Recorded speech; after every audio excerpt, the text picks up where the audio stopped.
Simplify each of the following fractions. 2x squared plus x minus 1 divided by 3x squared plus 5x plus 2. So what we need to do is factorize first of all. So I'm going to take the 2x squared plus x minus 1 down here. And I'm going to do factorizing by grouping. I'm going to bring down the 2x squared, bring down the minus 1. I'm going to say 2 multiplied by 1 is 2. My factors of 2 are just 1 and 2. So I need to choose, obviously, just 1 and 2. But I need to arrange them in a way that I end up getting plus 1x. So 2x minus 1x will give me 1x. Then I'm going to factorize the left two terms.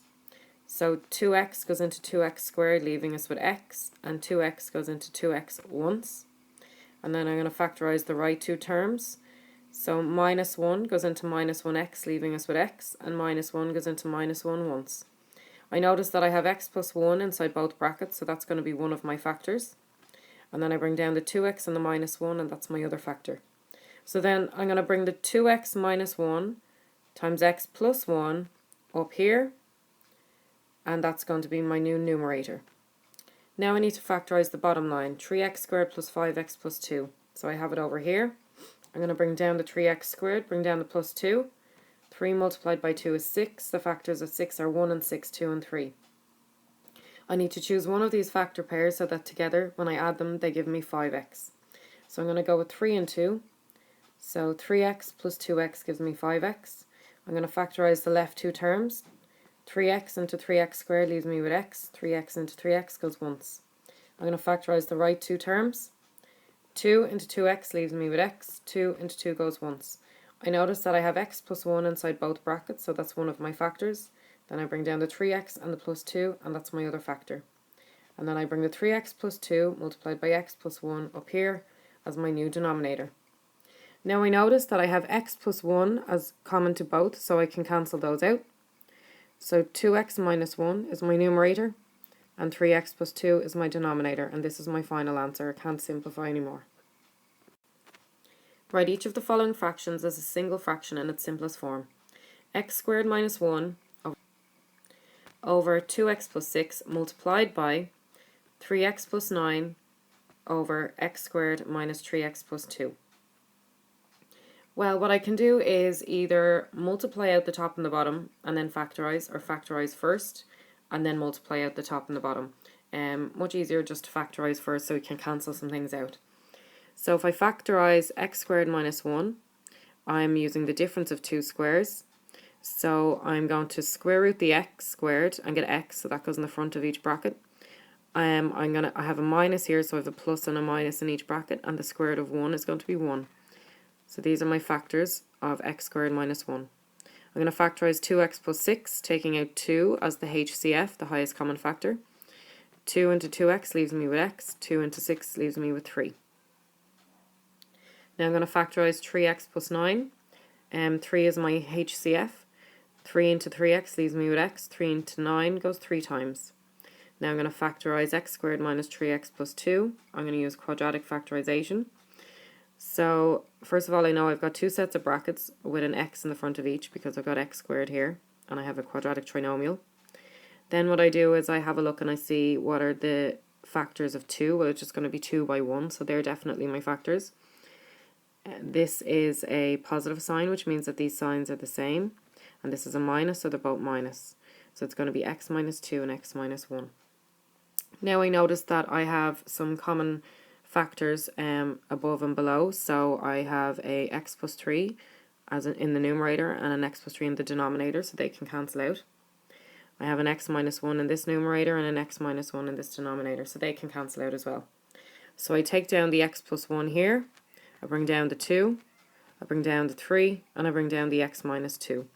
And now I can do top by top, bottom by bottom, because that's how we multiply fractions.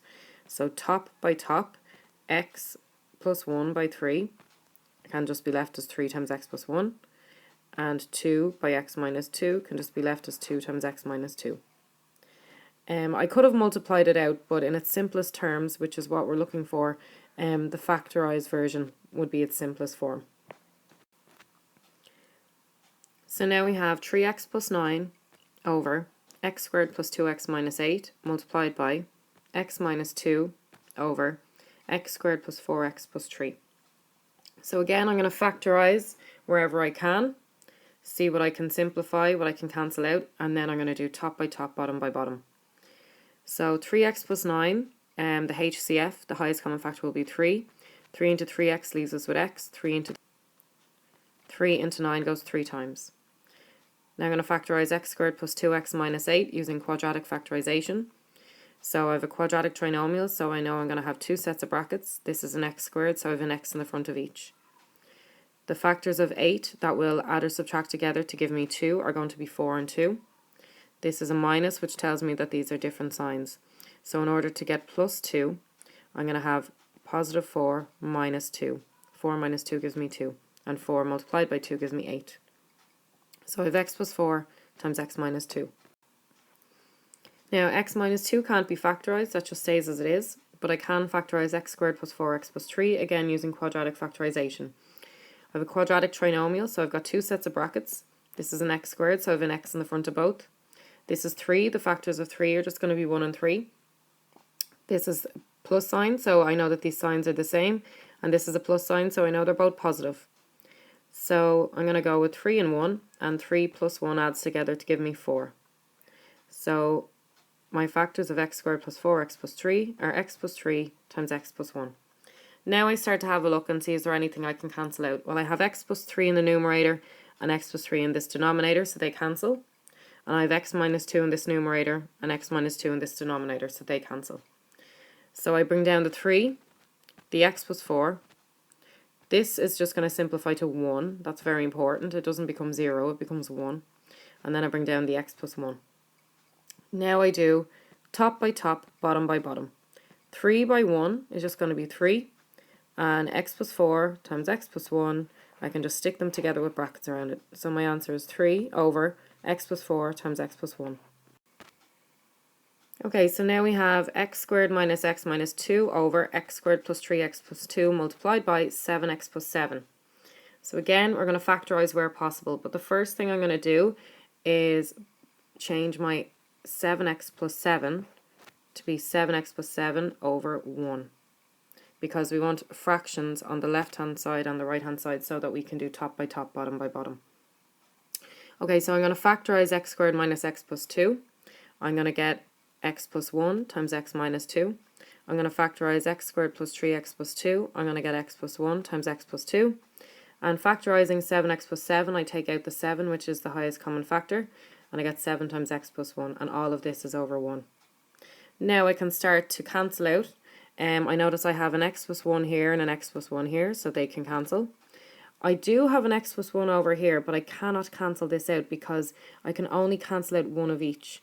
So if there was another x plus 1, let's say down here, I could cancel both of those. It has to be one in the numerator or one in the denominator. I can't cancel out 2 in the numerator and only 1 in the denominator. It has to be one of each.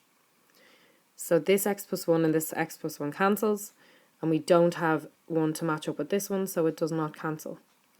So we are left with x minus 2 multiplied by 7 times x plus 1. So top by top, we can just stick them all together. We don't need to multiply them out. And then we have x plus 2 multiplied by 1, which is just x plus 2. And this is our final answer. We don't multiply it out. We can't simplify anymore.